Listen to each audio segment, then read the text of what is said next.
Podnes, Podcast Nazaren. Shalom, selamat datang kembali di Podnes, Podcast Nazaren. Ini adalah sesi kedua, kita akan membahas tentang bahasa roh. Tim komunikasi mengumpulkan beberapa pertanyaan dari gembala, jemaat, dan anggota kita Gereja Kristen Nazaren seputar tentang bahasa roh dan penggunaannya di dalam gereja. Hari ini kita kedatangan tamu istimewa, yaitu Bapak Pendeta Bako Jatmiko. Oke, Mas Bako bisa memperkenalkan diri kepada jemaat kita? Baik, shalom Bapak Ibu Saudara, jemaat yang terkasih dalam Tuhan dimanapun Bapak Ibu semua berada. Nama saya Bako Jatmiko, saya melayani di Gereja Kristen Nazaren Philadelphia di Jogja dan juga mengajar di Sekolah Tinggi Teologi Nazaren Indonesia dan ditabiskan menjadi pendeta di Gereja Kristen Nazaren pada tahun 2018 dan senang bisa menjumpai Bapak Ibu dan Saudara semua di kesempatan yang baik ini. Ya, puji Tuhan. Nah, Mas Bako, kita di gereja kita, Gereja Kristen Nazaren, bahasa roh itu selalu menjadi pertanyaan yang seringkali berulang, ditanyakan selalu oleh jemaat, gembala, dan anggota kita. Nah, pandangan kita sendiri, Gereja Kristen Nazaren, sebenarnya bahasa roh itu seperti apa sih? Ya, memang betul seperti yang Bang Wendy bilang bahwa kalau kita menyoal tentang bahasa roh selalu dari waktu ke waktu ya. Jadi bahan pertanyaan karena memang jemaat akan berinteraksi dengan banyak orang percaya dari denominasi yang lain dan tidak menutup kemungkinan interaksi itu memberikan sebuah pengalaman gitu ya, di mana ada gereja-gereja yang mempraktikkan bahasa roh tapi ketika kembali ke GKN pada umumnya atau seperti keyakinan umum kok tidak ada gitu ya. Dan pasti akan dijadikan sebuah pertanyaan mengapa atau bagaimana sebenarnya pandangan di dalam Gereja Kristen Nazaren. Nah, pemahaman yang saya pahami dan saya dapatkan di dalam pengalaman dan juga di dalam berinteraksi di dalam organisasi di GKN sendiri, memang kita tidak mempraktekkan apa yang dipraktekkan oleh gereja-gereja yang lain, denominasi yang lain, yang mereka sebut sebagai bahasa roh. Ya, seperti ketika dalam ibadah, lalu kemudian ada bahasa-bahasa yang tidak dikenali, tidak dimengerti, yang diucapkan bersama-sama. Dalam Gereja Kristen Nazaren kita tidak mempraktekkan hal itu, dan saya bisa mengatakan juga kita tidak meyakini hal itu sebagai bahasa roh seperti yang disebutkan di dalam Alkitab. Karena nanti kalau kita diskusi tentang bahasa roh, sebenarnya istilah atau terminologi dari bahasa roh sendiri perlu kita kaji, kita diskusikan lebih lanjut. Ya, dulu memang pertama kali saya ke Jogja itu saya pernah ada pengalaman langsung gitu ya. Waktu itu saya masih awal-awal jemaat awal GKN, mungkin belum pernah ada pembahasan tentang bahasa roh. Kemudian waktu itu saya ikut sebuah KKR lah ya, KKR besar di Stadion Mandala Krida. Waktu itu pendetanya saya lupa siapa. Kemudian pada satu sesi doa itu memang ada pengalaman yang tiba-tiba semua orang berbahasa itu gitu. Saya yang baru datang ke Jogja, jemaat baru GKN, dan di gereja sebelum saya itu memang juga tidak mempraktekkan bahasa roh. Saya langsung tiba-tiba bingung gitu, wah ini apa ya gitu. Saya bingung ini apa gitu. Terus dalam hati itu seperti berdoa gitu, kayak Tuhan ini apa gitu. Saya bingung, akhirnya ya respon yang muncul itu ya saya seperti mengucapkan puji Tuhan, terima kasih, hal-hal yang saya bisa mengerti gitu. Itu pengalaman yang saya alami sih pada waktu itu gitu, Mas Bako. Nah, jadi bagaimana kita menanggapi hal seperti itu, Mas, secara gereja kita? Bagaimana kita mengerti praktik itu dan pandangan sudut Alkitab, bagaimana menanggapi pemahaman tentang bahasa roh ini? Ya, pasti akan semua akan dimulai dari pemahaman dulu ya. Jadi apa yang kita pahami itu kan membentuk apa yang kita yakini. Apa yang kita yakini itu membentuk apa yang kita lakukan atau kita praktekkan gitu. Jadi sangat penting sekali memang kita membentuk pemahaman kita dulu. Nah, pemahaman kita tentu saja sesuai dengan tradisi Gereja Kristen Nazaren, kita diajar bahwa kita punya Alkitab, kita punya tradisi, kita punya akal budi, dan juga kita punya pengalaman yang disebut sebagai quadrilateral gitu ya. Jadi tidak bisa hanya berkaca kepada pengalaman saja, tidak bisa hanya berkaca kepada tradisi saja, tapi kita juga harus menganalisa dengan akal budi dan juga tentu saja harus berdasarkan dengan Alkitab. Nah, tentu saja hal ini akan banyak dituntut supaya pengajaran, lalu kemudian pemahaman itu ada setelah diajarkan, tentu saja seseorang didorong supaya ada keyakinan. Nah, lalu kemudian setelah yakin, apa yang bisa dipraktekkan, apa yang tidak bisa dipraktekkan. Nah, memang hal ini akan berkaitan langsung dengan bagaimana kita sendiri diajar, lalu kemudian kalau dalam konteks gembala, bagaimana gembala itu mengajar jemaatnya tentang bahasa roh dengan pengajaran yang sesuai dari Alkitab yang didekati dengan akal budi, lalu kemudian tradisi di dalam gereja dan juga di dalam pengalaman-pengalaman yang alkitabiah gitu tentunya Pak. Jadi menurut saya kembali kepada pemahaman dulu yang penting. Kalau bicara tentang bahasa roh, apa yang kita pahami tentang bahasa roh? Kemudian apa yang kita yakini tentang bahasa roh? Sebelum kita menelisik praktek tentang bahasa roh gitu. Nah, kalau saya sendiri kalau ditanya begitu ya Mas, pemahaman saya karena sejauh ini saya diajar bahwa praktek yang ada selama ini itu bukanlah bahasa roh yang sesungguhnya. Dalam artian karena itu tidak pemahaman saya adalah karena satu itu tidak ada yang menerjemahkan, selama ini diajarkan begitu pemahaman saya. Kemudian tidak dipakai dalam ibadah dan juga nah yang pemahaman saya yang menjadi satu, mungkin saya bisa pertanyakan juga ke Mas Paku nanti. Bahasa roh itu sebenarnya bukan untuk orang percaya. Itu yang pemahaman saya. Jadi mengapa orang yang percaya memakai itu dalam satu ibadah? Jadi kan, wah saya bingung nih kenapa begitu ya gitu. Nah itu pemahaman dasar saya yang saya punya. Ya, saya setuju dengan hal-hal seperti itu. Mungkin sekali lagi kita perlu mungkin back to the Bible kali ya, karena kalau kita bicara tentang orang Nasrani, kita selalu kalau bicara tentang quadrilateral, hal yang pertama adalah Alkitab dulu gitu. Jadi apa yang dikatakan Alkitab? Salah satu yang Bang Wendy kutip tadi benar bahwa ada praktek-praktek ya yang terjadi gitu. Kalau kita mencocokkan dengan apa yang dikatakan Alkitab, misalnya 1 Korintus pasal 14 yang Bang Wendy bilang tadi, bahwa harusnya itu menjadi praktek yang diterapkan, lalu kemudian ada yang menerjemahkan, lalu kemudian tidak di dalam bentuk massal gitu, lalu kemudian tujuannya apa gitu ya. Tapi nanti akan kembali bahwa kalau kita mencermati hal ini, kita perlu memandang dulu atau menggali dulu sebenarnya bahasa roh itu yang dimaksud dalam Alkitab seperti apa. Sama nggak dengan konsep pemahaman yang ada sekarang gitu. Mungkin kembali ke situ dulu Bang. Oke. Kalau begitu, bagaimana sudut pandang penafsiran Alkitab tentang bahasa roh? Karena kalau kita berbicara penafsiran juga pasti akan ada banyak penafsiran juga ya Mas. Dan itu juga menjadi dasar kenapa ada gereja yang mempraktikkan itu karena menafsirkan bahasa itu dengan sudut pandang tertentu, dan ada juga gereja yang tidak mempraktikkan itu karena ada sudut pandang tertentu juga. Nah, bagaimana kita melihat hal itu? Ya, dalam analisa dan yang saya pahami, kenapa ada tadi ya pemahaman, keyakinan, praktek. Kenapa ada pemahaman bahwa ada bahasa roh gitu ya? Karena memang pendekatan kepada Alkitab. Memang di dalam, kalau misalnya kita melihat Alkitab kita, lah kenapa kita menyoalkan bahasa roh, sedangkan dalam Alkitab ada ditulis, Alkitab bahasa Indonesia khususnya, ada ditulis ada bahasa roh gitu. Persoalannya apa? Kan di Alkitab ada gitu ya. Nah, lalu kemudian sebenarnya memang kita bisa akui bahwa salah satu yang menjadikan ada pemahaman ada tentang bahasa roh, memang kita bisa bilang begini, proses penerjemahan Alkitab ke dalam bahasa Indonesia itu memang ada tantangan tersendiri. Ya, setiap bahasa itu punya keterbatasan dalam menerjemahkan bahasa asli, gitu ya. Nah, ini berlaku untuk semua bahasa, bukan cuma bahasa Indonesia.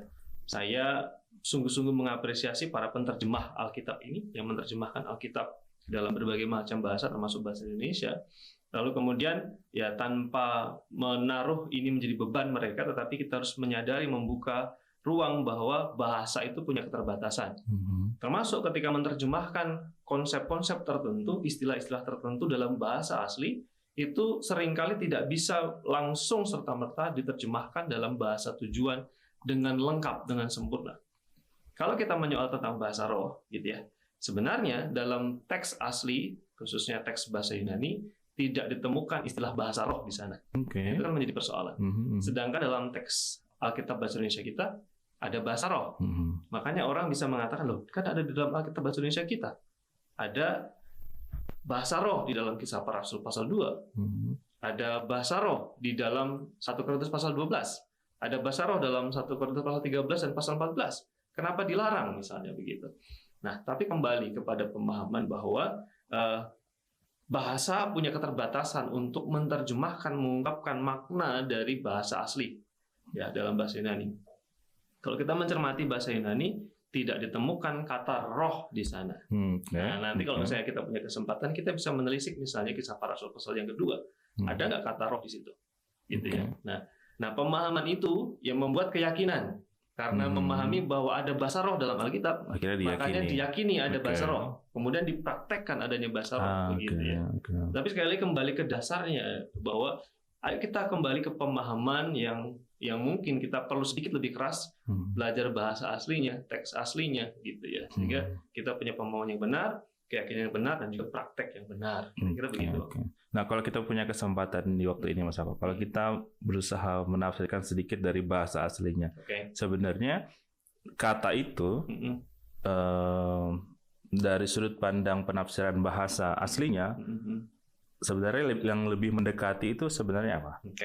Jadi kalau misalnya, mungkin kita lihat saja ya Bang ya. Biasanya kan dasarnya dari Kisah Rasul pasal yang kedua ya. Nah, itu kan di Kisah Rasul pasal 2 itu tentang Pentakosta, itu asal usul atau root atau akar dari fenomena bahasa ini berasal dari sana ya. Betul, khususnya dalam konteks Perjanjian Baru. Nah, mungkin bisa Bang Wendy bisa membacakan ayat 1 sampai dengan ayat yang keempat deh. Kita bisa lihat bersama-sama. KPR 2 ayat 1 sampai 4 ya.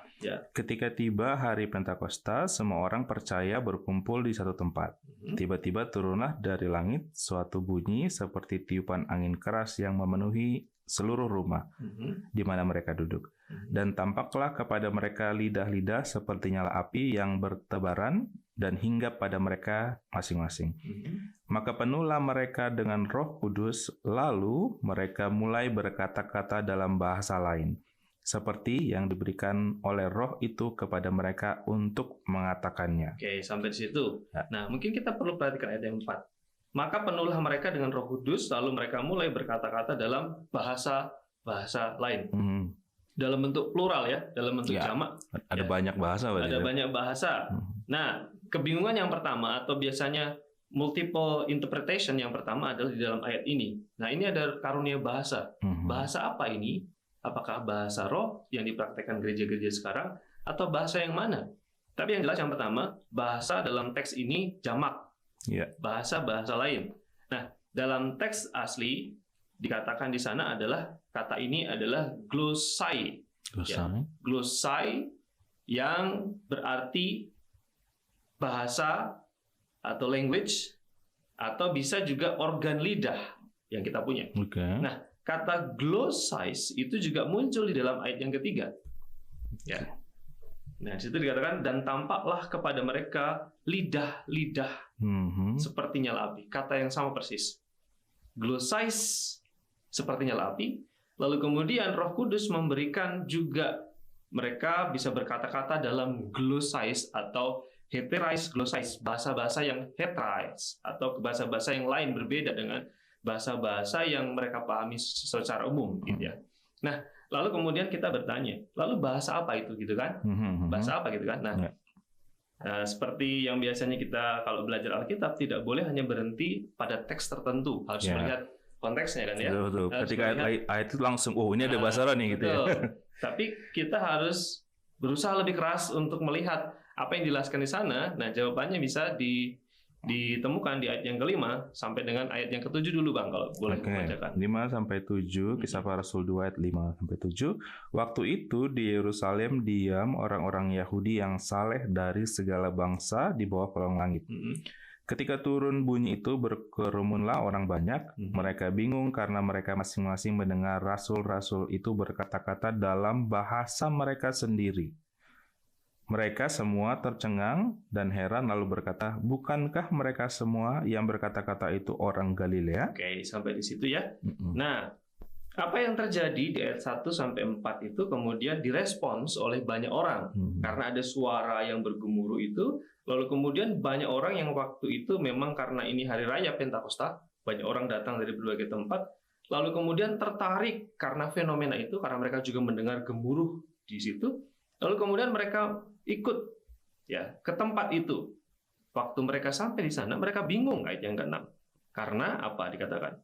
Karena mereka, orang-orang yang baru bergabung tadi, mendengar rasul-rasul itu berkata-kata dalam bahasa mereka sendiri. Mereka berkata-kata dalam bahasa para pendengarnya. Gitu ya. Nah, ini kata-kata yang mana?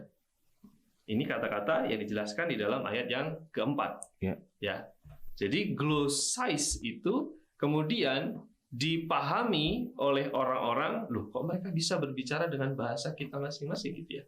Nah, yang menarik adalah kata glossais di ayat yang keempat dipertukarkan di ayat yang keenam dengan kata dialekto, dialek.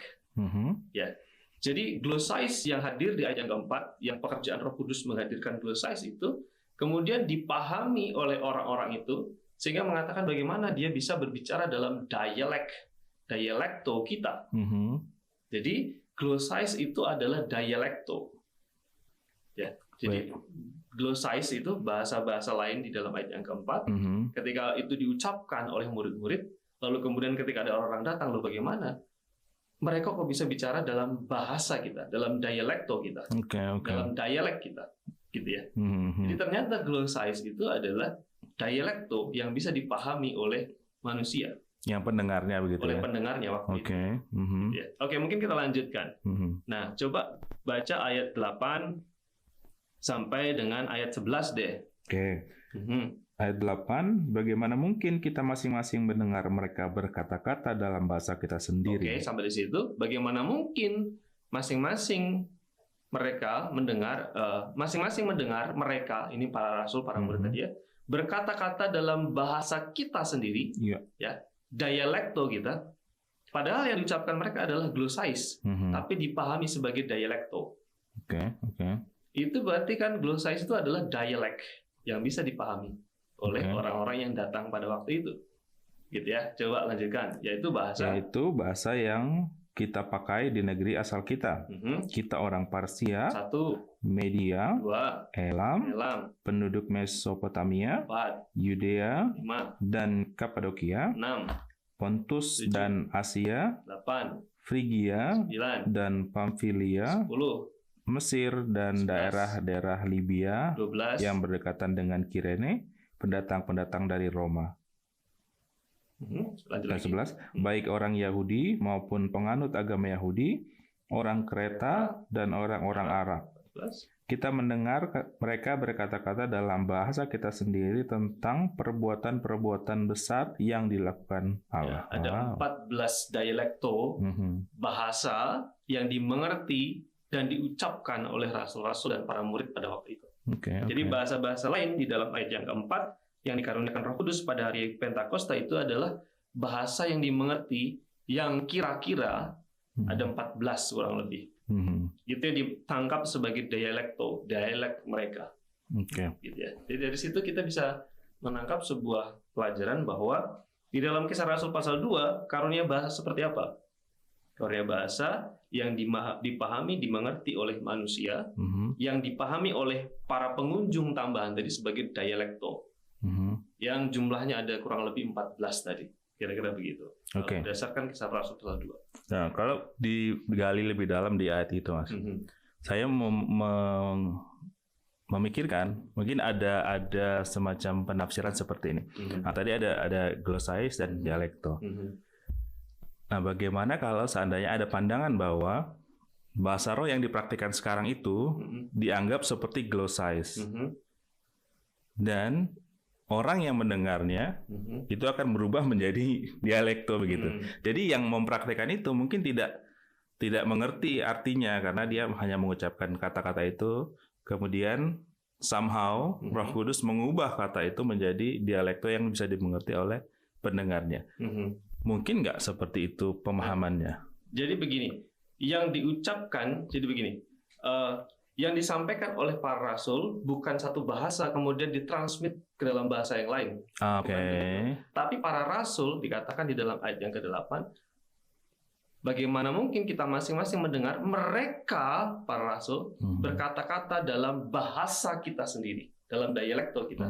Oke. Jadi bagaimana mungkin saya orang Jawa bisa mendengar Bang Wendy ngomong pakai bahasa Jawa, gitu ya. Jadi bukan satu bahasa kemudian diterjemahkan ke dalam berbagai bahasa, tapi para rasul sendiri dan murid-murid para sendiri menggunakan bahasa masing-masing tadi, yang jumlahnya 14 tadi. Oke. Gitu. Jadi bukan satu bahasa kemudian di telinga mereka jadi berbagai macam bahasa, tidak. Tapi memang dari sumber yang diucapkan oleh para rasul sudah menyampaikan atau mengucapkan bahasa dalam berbagai macam bahasa. Jadi Petrus bilang atau menggunakan bahasa media misalnya, lalu kemudian Yakobus pakai bahasa Elam misalnya, Yohanes pakai bahasa Mesopotamia dan lain sebagainya. Seperti itu yang terjadi. Oke. Nah ini berandai-andai lagi Mas.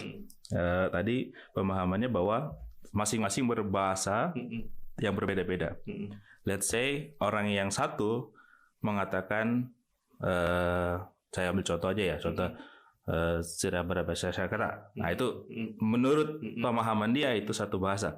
Tapi yang satu lah saya. Saya melihat ada apa ya? Seperti pembelaan di situ. Oh saya berbahasa yang berbeda nih. Sementara saya juga berbahasa yang beda.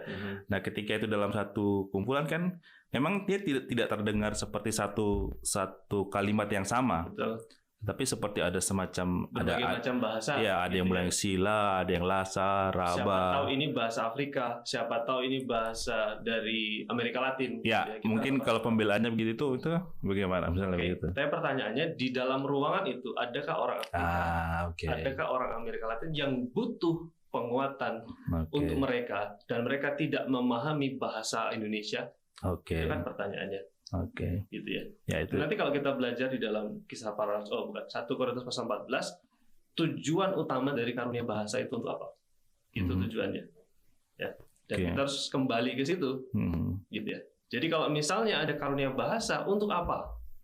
Nah, kita bisa mencermati juga di dalam kisah para rasul ini, ketika orang lain yang tidak berbahasa Aram pada waktu itu, ini kan Pentakosta ya. Jadi semua orang yang punya kaitan dengan Yudaism, baik itu orang Yahudi asli atau proselit, orang non-Yahudi yang memeluk agama Yahudi akan kembali ziarah ke Yerusalem. Gitu ya. Lalu kemudian peristiwa ini terjadi, boom, gitu saja. Lalu kemudian tujuannya apa Tuhan berikan bahasa? Supaya orang-orang dari berbagai macam bangsa tadi mendengar berita tentang Yesus. Nah, buktinya ketika khotbah Petrus, orang-orang dari berbagai macam bahasa itu bisa mengakui Yesus dan percaya kepada Yesus. Itu kan tujuan utamanya. Oke. Gitu ya. Wah itu menarik ya kalau misal dilihat dari sudut pandang itu, kita bisa mengerti sebenarnya kenapa kita harus menggunakan bahasa roh di lingkup yang katakanlah misalnya gereja hanya bagian besar orang Indonesia, katakanlah gereja kita. Betul. Rasanya kalau melihat dari sudut pandang itu, berbahasa roh yang kita pahami pada masa ini itu menjadi sesuatu yang kurang bermanfaat begitu ya, karena kenapa harus pakai bahasa itu? Kalau kita bisa pakai bahasa Indonesia karena semua orang yang hadir bahasa Indonesia gitu ya. Itu sudut pandang yang baru. Ya kecuali di dalam ibadah itu tiba-tiba ada orang Afrika, orang Arab yang datang, orang dari Amerika Latin yang datang, orang dari Siberia yang datang. Lalu kemudian ada bahasa-bahasa lain sehingga orang-orang yang datang yang nggak ngerti bahasa Indonesia ini dapat pesan Tuhan kan begitu ya. Nah, masuk lagi lebih dalam ke arah situ. Gereja kita gereja internasional. Nah, dan seringkali kita mengadakan kegiatan yang mengundang banyak orang dari berbagai negara. Nah, tetapi kita tetap tidak juga memakai atau mempraktikkan bahasa roh di gereja Nasaret. Nah, kalau memakai sudut pandang itu, kenapa kita tidak memakai di gereja Nasaret? Sementara kita punya banyak bahasa di dalam mungkin dalam satu pertemuan yang besar seperti itu. Ya, yang perlu kita pahami adalah glosais ini adalah bahasa yang bisa dipahami, alat komunikasi. Namanya bahasa. Ya, bahasa itu sebenarnya apa sih? Bahasa kan alat komunikasi. Ya. Bahasa itu adalah representasi atau simbol dari sebuah objek. Nah, juga bahasa itu adalah sebuah kesepakatan. Contoh misalnya, Nah, ini saya punya, oke, Bang Wendy sebut ini apa? Ya, tumbler. Saya sebut ini cangkir atau gelas gitu, bisa nggak? Ya. Nah, gelas atau cangkir atau tumbler itu adalah sebuah lambang untuk sebuah objek. Ya, nah, oke. Supaya saya ngerti nama ini dan sama, kita harus sepakat dulu. Kita sepakat menyebut ini tumbler, maka ini adalah tumbler. Tapi kalau misalnya kita sepakat menyebut ini sebagai botol, kita semua sepakat. Orang seluruh Jogja, Sleman, Indonesia sepakat ini botol. Gitu. Sekarang namanya apa?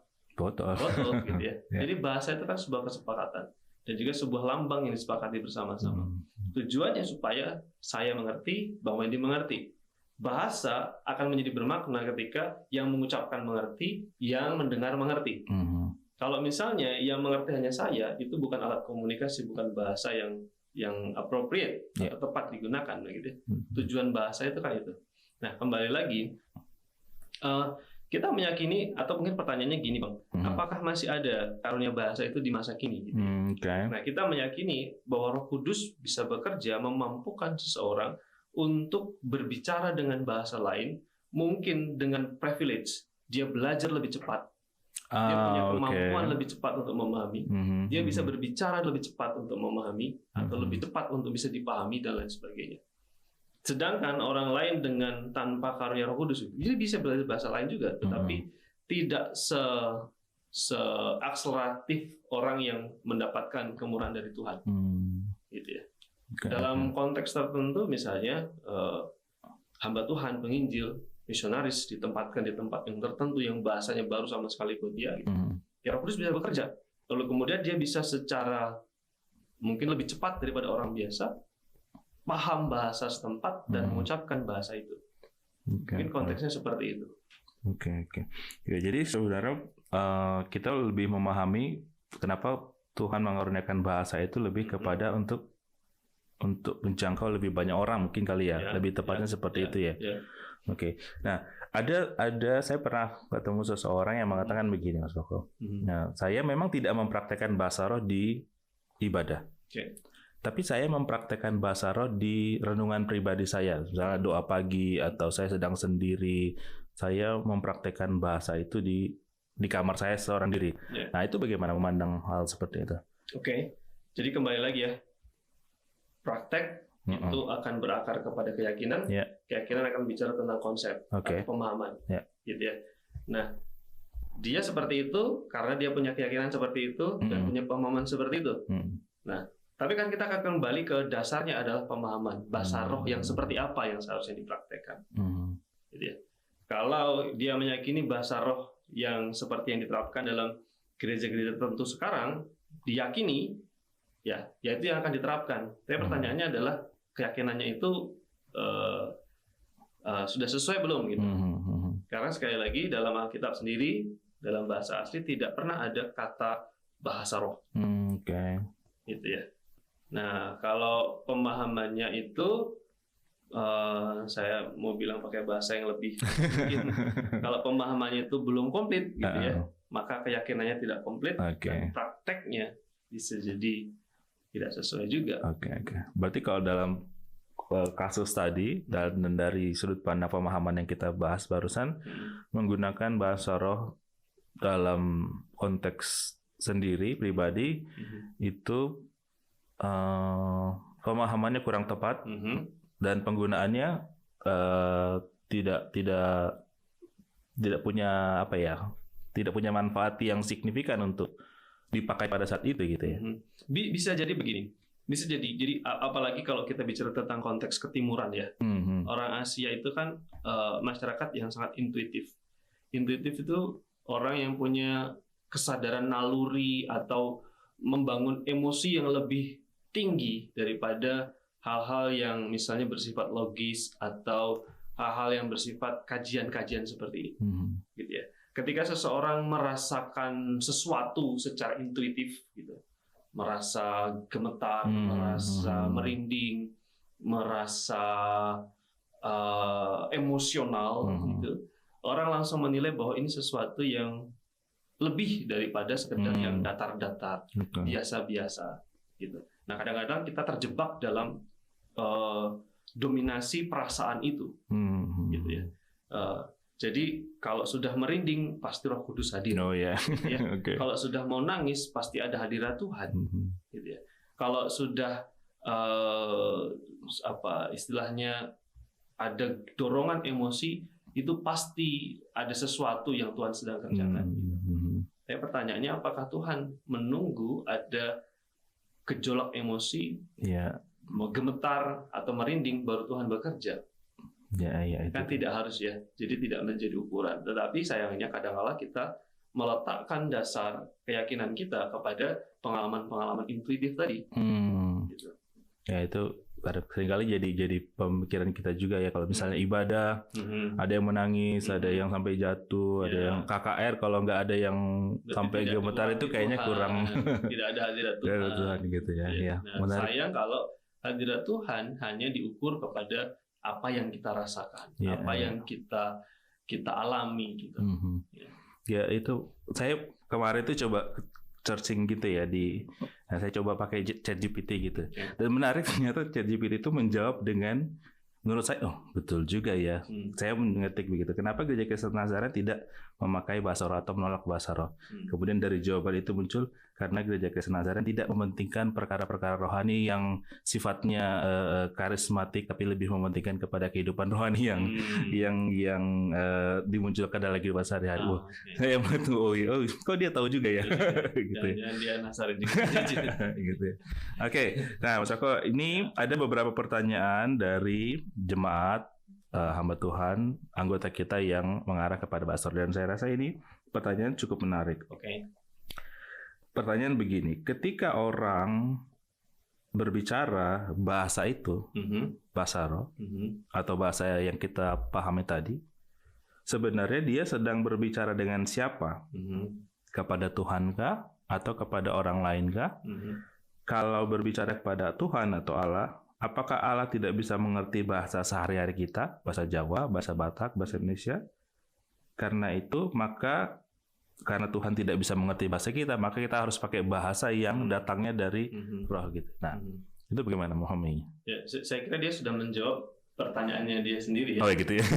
Jadi secara universal dan juga keyakinan umum kita bahwa ya Tuhan tahu bahasa, semua bahasa apapun Tuhan tahu kan ya. Nah, itu betul sekali. Pertanyaannya adalah apakah Tuhan tidak tahu bahasa manusia, bahasa sehari-hari, sehingga dia perlu bahasa khusus yang mungkin kalau kita menggunakan bahasa khusus itu doanya lebih mujarab, doanya lebih cepat sampai, doanya lebih punya kelas gitu. Ya, saya kira dia sudah menjawab bahwa sebenarnya Tuhan tahu bahasa, semua bahasa. Kalau Tuhan tahu semua bahasa, kenapa perlu bahasa khusus? Gitu. Nah, ini dia salah satu kalau pemahaman tidak kurang mendasar, lalu kemudian keyakinannya juga kurang mendasar, prakteknya kurang mendasar adalah buktinya seperti ini. Ketika ada orang meyakini bahwa ada bahasa khusus seperti bahasa roh, gitu, yang memahami bahwa ini bahasa roh, bahasanya para roh, gitu kan akhirnya dipahaminya. Ini bahasa roh, bahasanya para roh, berarti ini bukan bahasa manusia, berarti ini adalah bahasa supranatural, ini adalah divine. Berarti kalau kita punya bahasa ini, kita itu sudah lebih daripada orang yang tidak punya bahasa. Karena akhirnya ada dalam tanda kutip kasta di dalam kerohanian. Kamu tidak berbahasa ini, makanya kamu kastanya lebih rendah. Kamu tidak punya bahasa ini, makanya kamu kurang rohani. Karena akhirnya begitu. Dan banyak yang terjadi, dan ini menyedihkan, misalnya orang mau pelayanan tidak bisa pelayanan gara-gara tidak punya bahasa itu. Wow. Ya. Lalu kemudian ada justifikasi, kamu tidak ditinggali Roh Kudus karena kamu tidak punya bahasa itu. Karena akhirnya begitu. Karena ada pemahaman tertentu, keyakinan tertentu, dan praktek-praktek tertentu. Praktek membatasi orang untuk mendapatkan kesempatan melayani, praktek untuk menjustifikasi seseorang kurang rohani karena tidak punya bahasa tertentu, kan akhirnya begitu. Ini yang mungkin salah satu hal yang perlu kita pahami, dan juga mungkin kita perlu pahami betul-betul bahwa ya Roh Kudus itu kan mempersatukan, tidak memisah-misahkan, dan tidak memecah belah, kan begitu. Oke. Ya, itu pertanyaan lain yang kami kumpulkan. Ya, tadi kita sudah sepakat bahwa Gereja Kristen Nazaret itu tidak mempraktikkan lah ya, bahasa lebih tepatnya ya. Kemudian Nah ini saya bingung dengan pertanyaan, tapi dia bilang begini. Alat ukur apa yang kita pakai sehingga GKN tidak mempraktikkan atau bahkan tidak menggunakan bahasa roh dalam pelayanan sehari-hari. Nah, bagaimana memandang itu alat ukur? Bagaimana mengukurnya? Saya kira kita punya panduan seperti dari awal saya sering singgung bahwa kuadrilateral, ya, 4 hal yang menjadi pembangun teologi kita, yang untuk menjadi dasar untuk membangun pemahaman, keyakinan dan praktek kita. Selalu Alkitab. Yang pertama. Kemudian tradisi dari Gereja Kristen Nazaren meyakini bahwa ya tradisi kekudusan sendiri, tradisi Wesleyan sendiri tidak menerapkan, mempraktekkan seperti apa yang diterapkan oleh gereja-gereja Pentakosta karismatik. Ya, makanya salah satu ini yang menarik, yang mungkin sebagai tambahan informasi gitu. Dulu Gereja Kristen Nazaren punya nama Gereja Nazaren Pentakosta. Ya kan ya? Awalnya. Ya, awalnya kan Gereja Nazaren Pentakosta. Nah, pertanyaannya, kenapa nama Pentakosta dihapus? Dihilangkan dalam sinode gereja kita, ada denominasi gereja kita. Karena pemahaman tentang Pentakosta sudah tidak lagi mengarah kepada Kisah Para Rasul pasal 2. Tapi Pentakosta sekarang pada waktu itu dipahami sebagai sebuah gerakan. Sebuah gerakan yang menekankan karismata atau karunia-karunia Roh Kudus, termasuk bahasa roh dan sebagainya. Makanya Gereja Kristen Nazaren tidak menggunakan lagi kata Pentakosta, tapi hanya menggunakan Gereja Nazaren saja atau Church of the Nazarene saja. Gitu ya. Lalu kemudian sekalipun gerakan kekudusan John Wesley itu dekat dengan gerakan-gerakan seperti Puritanisme pada waktu itu, atau juga kelompok Quakers yang sangat menekankan tentang fenomena-fenomena fisik, makanya namanya mereka Quakers. Mereka meyakini ketika Roh Kudus turun, tubuh mereka terguncang, gemetar dan berbicara dengan bahasa lain, lalu kemudian ada holy laughter dan lain sebagainya, gitu ya. Tapi Gereja Kristen Nazaren secara tradisi, gitu ya, kita terus turun temurun ya punya standpoint tertentu, gitu ya. Jadi Alkitab tetap utama, standpoint kita dalam tradisi tetap utama. Lalu kemudian pengalaman mulai dari Phineas Bresee, pendiri Gereja Kristen Nazaren, lalu kemudian pengalaman ketua-ketua umum kita, para pemimpin kita, gitu ya. Ya, mereka punya pengalaman yang sama. Penekanannya adalah bagaimana seseorang hidup kudus bagi Tuhan. Lalu kemudian berkaitan dengan akal budi, Tuhan berikan akal budi kita untuk menggali firman Tuhan, mempelajari firman Tuhan. Jadi saya kira itu ukurannya. Kenapa Gereja Kristen Nazaren tidak mempraktekkan apa yang dipraktekkan oleh gereja-gereja Pentakostal dan karismatik di masa kini gitu. Oke ya.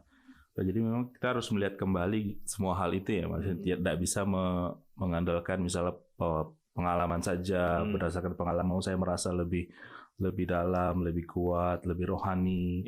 Dan mungkin lebih dalam pemahamannya seperti apa, tradisi kita seperti apa, itu yang harus kita lihat lebih dalam juga ya. Tidak bisa menyimpulkan berdasarkan satu sudut pandang saja, pengalaman saya. Personal experience itu baik, tetapi tidak bisa menjadi ukuran, apalagi membangun doktrin. Gitu ya. Itu akan sangat berbahaya kalau ukurannya adalah apa yang saya alami. Gitu. Oke, pertanyaan berikutnya Mas Roko. Nah, bagaimana sudut pandang gereja kita, Gereja Kristen Nazaren, jika seorang pendeta dari denominasi tertentu, denominasi lain, mungkin kita melihat mereka memperbolehkan atau bahkan mendorong atau bahkan mengajarkan bahasa roh mungkin di gereja mereka. Bagaimana sudut pandang kita melihat gereja itu atau gembala itu? Mungkin kita tidak menyebutkan denominasi tertentu ya, tetapi bagaimana kita melihat situasi itu? Ya, kalau yang diajarkan, yang didorong adalah bahasa roh yang seperti yang diterapkan dalam gereja-gereja itu, gitu ya. Ya mungkin itu perlu dikaji, atau tentu saja kita tidak menyetujui hal itu kalau misalnya yang diajarkan adalah bahasa-bahasa itu tadi, bukan bahasa seperti yang kita kaji dalam Kisah Para Rasul pasal 2 tadi. Gitu. Kalau yang diajarkan atau didiktekan itu adalah bahasa-bahasa sirah, malabala, dan sebagainya itu. Ya. Kita tidak menyetujui. Ya, berarti kan nampaknya seperti kontradiktif kalau Ya. itu adalah karena Roh Kudus. Ya tidak harus dipaksakan. Kalau Roh Kudus bekerja ya pasti akan secara otomatis gitu kan. Iya. Lebih besar otoritasnya Roh Kudus daripada gembala kan gitu. Betul. Ya. Oke. Nah, berikutnya bagaimana seandainya saja dalam konteks ibadah tiba-tiba ada pendatang baru yang ketika kita sedang beribadah tiba-tiba dia langsung mempraktekkan bahasa roh di dalam ibadah kita begitu. Itu bagaimana seorang pendeta Gereja Kristen Nazaren dalam situasi seperti itu, apakah menghentikan orang itu atau bagaimana sikap kita dalam situasi seperti itu? Mungkin tidak harus dalam ibadah, mungkin dalam persekutuan atau persekutuan bersama begitu. Apa yang harus seorang gembala lakukan dalam situasi seperti itu? Ya, mungkin kita akan kembali kepada church polity ya atau tata gereja ya. Makanya Gereja Kristen Nazaren itu sebenarnya sejauh saya punya pengalaman bergereja, ya saya lahir diserahkan di gereja mainstream, gereja tradisional, lalu kemudian saya belajar bertumbuh di gereja Pentakosta, lalu kemudian saya masuk di STT interdenominasi, lalu sempat juga pelayanan di gereja, praktek pelayanan di gereja karismatik, lalu kemudian masuk dalam Gereja Kristen Nazaren. Bukan untuk memuji, tapi kalau bicara tentang tata gereja, Gereja Kristen Nazaren adalah gereja yang menurut saya dalam sepanjang pengalaman terbaik dalam menata gereja. Oke. Gitu ya. Ada panduan yang jelas tentang anggota gereja seperti apa, tentang orang yang harus terlibat seperti apa, tentang partisipan seperti apa. Gitu ya. Nah, persoalannya adalah kadang-kadang ya kita harus mengakui ini terjadi di banyak tempat dan kita perlu belajar bahwa gereja lokal terlalu cepat memberikan kepercayaan kepada seseorang untuk terlibat tanpa dia harus tahu atau tanpa dia belum tahu tentang tata gereja, tentang keyakinan gereja, tentang doktrin Nazaren sendiri. Belum tahu, dia baru karena dia punya posisi dilibatkan dalam pelayanan. Menjadi worship leader, menjadi pengkhotbah bahkan. Gitu kan? Nah, jangankan hadir saja, tapi sudah cukup diberi ruang untuk seperti dia punya panggung. Padahal Gereja Kristen Nazaren punya tata gereja yang sangat jelas. Bagaimana seseorang bisa terlibat kalau sudah melalui proses ini dan proses ini. Gitu. Nah, kembali ke pertanyaan tadi, bagaimana sikap gembala kalau misalnya itu sudah terjadi ya, di dalam tengah-tengah ibadah gitu ya. Nah, mungkin kembali atau mundur sedikit pertanyaannya kenapa bisa terjadi. Misalnya ada tiba-tiba orang yang terpancing menggunakan bahasa itu. Karena biasanya gereja atau ada gereja tertentu yang memang di dalam liturginya memberi ruang untuk itu. Gitu ya. Ruangnya apa? Biasanya ada gereja yang memberi ruang untuk bermazmur. Gitu ya. Itu triggernya biasanya. Biasanya triggernya seperti itu. Gitu. Bukan tiba-tiba diam lalu kemudian dia ini tapi triggernya ada. Nah, gereja memberi ruang, bukan melarang bermazmur, tidak. Tetapi harus berhikmat sungguh-sungguh di dalam hal itu. Ya, bermazmur itu adalah sebuah ruang atau pemicu untuk biasanya orang menggunakan bahasa roh karena sudah otomatis pengalaman di gereja karismatik atau Pentakostal, bahasa roh itu muncul ketika ada ruang bermazmur. Kan begitu ya? Biasanya kan begitu.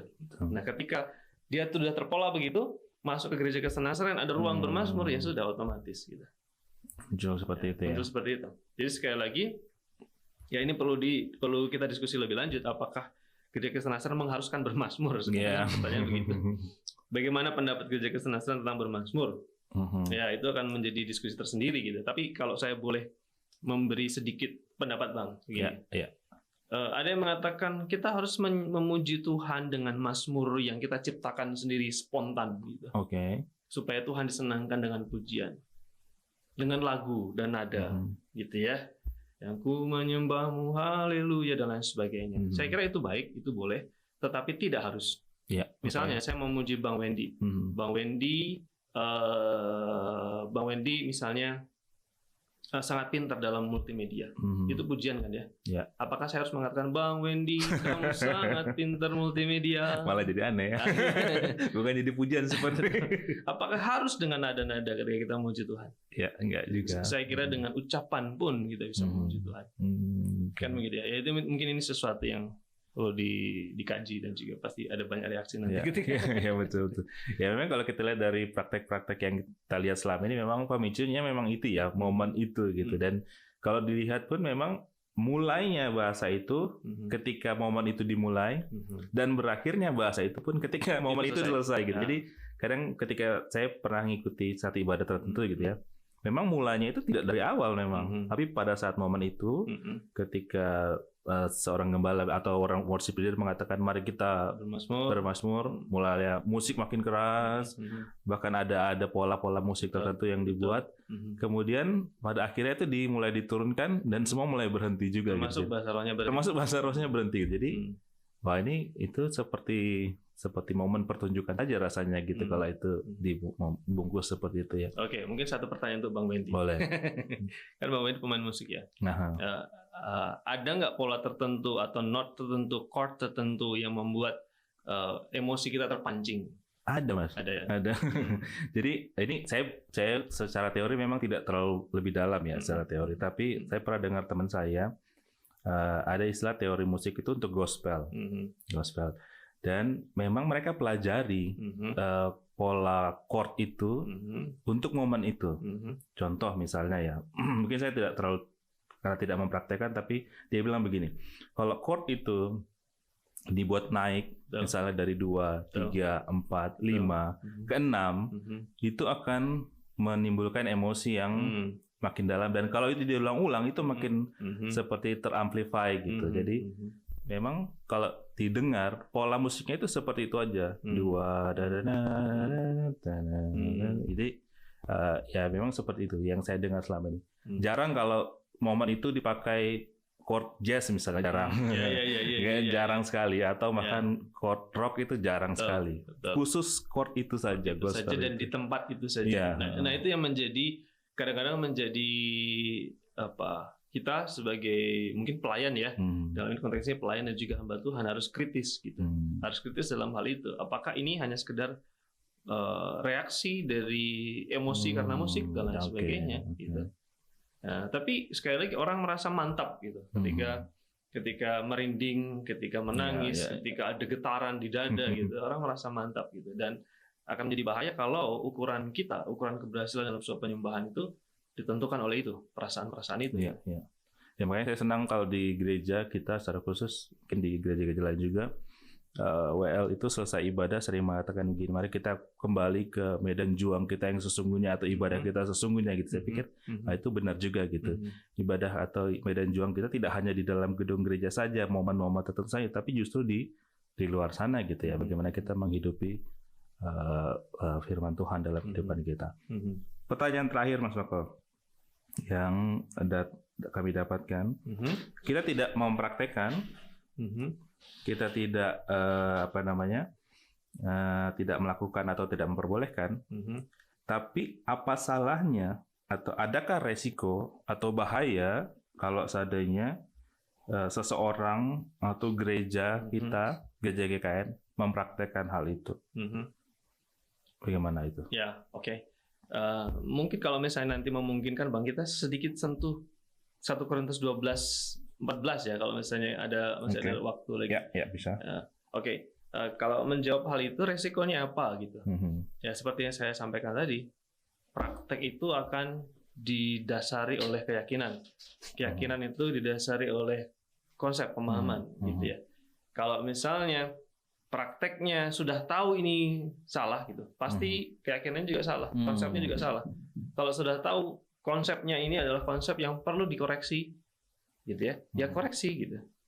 Nggak harus sudah tahu bahwa konsepnya salah, prakteknya dibiarkan, itu kan menjadi persoalan. Nah itu yang menjadi persoalan gitu. Konsepnya dulu dipahami, kalau sudah paham, ini ada yang salah. Apakah kita mau membiarkan itu? Apalagi yang terjadi kalau misalnya ada pemahaman, ada eksklusivisme tadi, bahwa ini hanya orang-orang tertentu, ini lebih spesial, ini untuk orang-orang yang lebih rohani, itu kan menjadi kasta dalam rohani, dalam kekristenan ya, dalam praktek keberagamaan ya. Padahal Tuhan bilang ya kamu adalah imamat rohani, bangsa yang kudus, tidak peduli siapakah dia, apakah dia pendeta, dia majelis, atau jemaat biasa. Kamu adalah bangsa terpilih, umat yang kudus untuk semua orang. Bukan eksklusif gitu. Saya kira itu. Oke, ya, terima kasih banyak Mas Wako.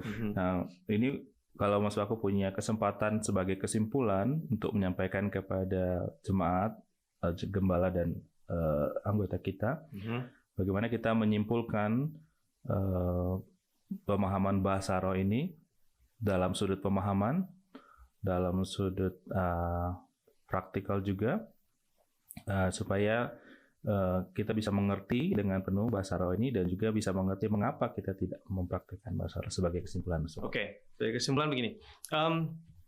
Satu, pemahaman yang berbagai macam tadi, termasuk kesimpang siuran dalam hal ini, salah satu faktornya adalah ketika orang memahami adanya istilah bahasa roh dalam Alkitab, bahasa Indonesia, gitu ya, kita harus diakui. Harus ditelaah bahwa ketika bicara tentang bahasa roh dalam Alkitab bukan berarti bahasanya para roh, tidak. Tapi bahasa roh dalam konteks Alkitab terjemahan baru ini, maksudnya adalah karunia bahasa yang dikaruniakan Roh Kudus, gitu. Jadi tidak boleh dipahami bahwa ini adalah bahasanya para roh yang lebih eksklusif, lebih bernilai, lebih supranatural daripada bahasa biasa. Nah, sebagai informasi tambahan, Alkitab terjemahan baru yang kita pakai sekarang ini kita punya atau diterjemahkan selesai itu 50 tahun yang lalu. Setengah abad tahun yang lalu. Ya, setengah abad yang lalu ya. Setengah abad yang lalu ya. Setengah abad yang lalu. Jadi pemahaman kosakata bahasa itu selalu berkembang. Ya, tidak ada terjemahan yang final. Ya. Karena bahasa itu berkembang sifatnya. Bahasa itu berevolusi. Nah, kabar baiknya adalah Lembaga Alkitab Indonesia sudah menerbitkan terjemahan baru versi 2, TB2. Ya, itu sebagai pembanding atau penguat terjemahan yang kita punya ini, yang kita punya 50 tahun yang lalu. Nah, kalau dibaca di dalam TB2 tidak ada lagi kata bahasa roh. Saya baru tahu. Tapi digunakan terjemahan untuk glosa, glossais, glosson itu pakai bahasa lidah. Itu lebih sesuai pemahamannya. Ya, lebih sesuai pemahamannya. Jadi bisa mulai menggunakan bahasa lidah atau TB2 sesuai dengan rujukan TB2. Nah, yang menjadi kerancuan berikutnya adalah ketika mencermati 1 Korintus pasal 12 pasal 14. Biasanya ada orang yang memegang teguh bahwa adanya bahasa roh yang harus dipraktekkan sendiri untuk membangun diri sendiri itu di dalam 1 Korintus pasal 14 ya.